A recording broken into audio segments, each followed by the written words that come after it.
we started this movie so long ago, and we got shut down for COVID, and then we got delayed in our release. So it feels like it's high time to be sitting around talking about this movie. And finally, I've been being able to share it with people for the first time. I've seen it once with an audience, and I'm still, curious to see how it's going to play and stuff. So it's exciting. Yeah, I mean, is it kind of surreal, just considering that you did start shooting this like 2.5 years ago, that it is actually finally going to get released? Like, do you kind of need to pinch yourself now and then, like, oh yeah, it is actually still happening?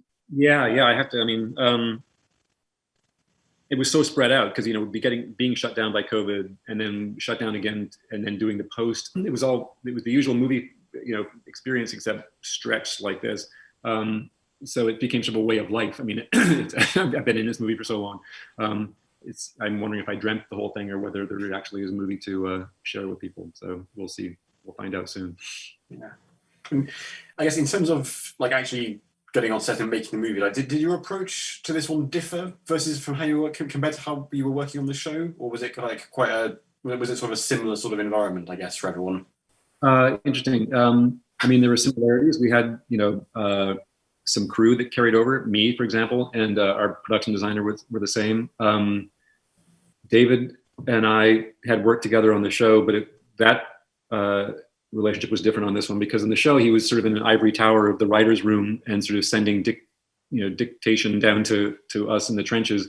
And this one was much more of a partnership, which I don't know if he had anxiety about, but I had some about how is this going to work. But it felt very positive. It felt very. I think we both depended on the fact that we had a history, kind of. It made the partnership work more smoothly. So it felt not unfamiliar, and there were a few locations that we had in common. We got to go back to Satriali's, and that felt like going back to the old neighborhood, sort of. Yeah. Yeah, I mean, it must have been like it must have been a bit strange, I guess. Yeah, going back to those familiar places and with sort of familiar faces. Like obviously everyone playing younger versions of the characters. That must have been, did that take a bit of getting used to? Like, same characters, but obviously different people playing them, different sort of stages of all the characters' lives. Yeah, it was a challenge, especially for the actors, because to come in and do your take on a character that's already been done so memorably, already, and to know that you're going to get beaten up by the fans if you don't somehow connect to that earlier performance. I spoke to them about trying to play it as though they were playing historical figures. Like, you're not trying to do an impression of this person. You're doing your performance of this historical figure. I mean, the only person who's actually from the show that's in the movie is Christopher Moltisanti, in a strange form, is in the movie, and he's the only original cast member to carry over. Yeah.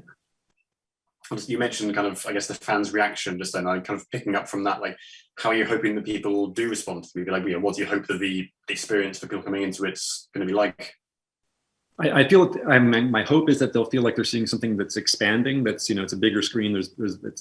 In some ways it's more epic, but that it's a deeper visit to the same world. I think the crucial thing is to make them feel like they're in the same world.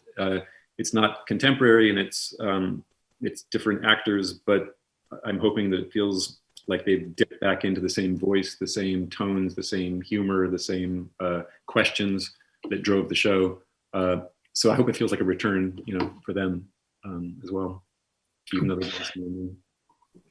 And I guess just lastly, like, obviously, there has been sort of potential rumblings of a sequel. Would you be sort of on board for that if that were to happen? I didn't know David was even doing this movie until I got a script sent to me, and then I didn't hear anything about sequels until I had a conversation with him on set once where he seemed to be saying something like that, and I said, "Wait, are you talking about sequels?" And he said, "Maybe." He wouldn't really commit, but I've heard him say things even more overtly recently that makes it seem like he might consider doing that. If he would do it, I'm sure everybody else would do it. It obviously depends partly on whether this movie comes out and people have affection for it, if that could open the door to more. But I'll believe it when I see it, because he has to see it first.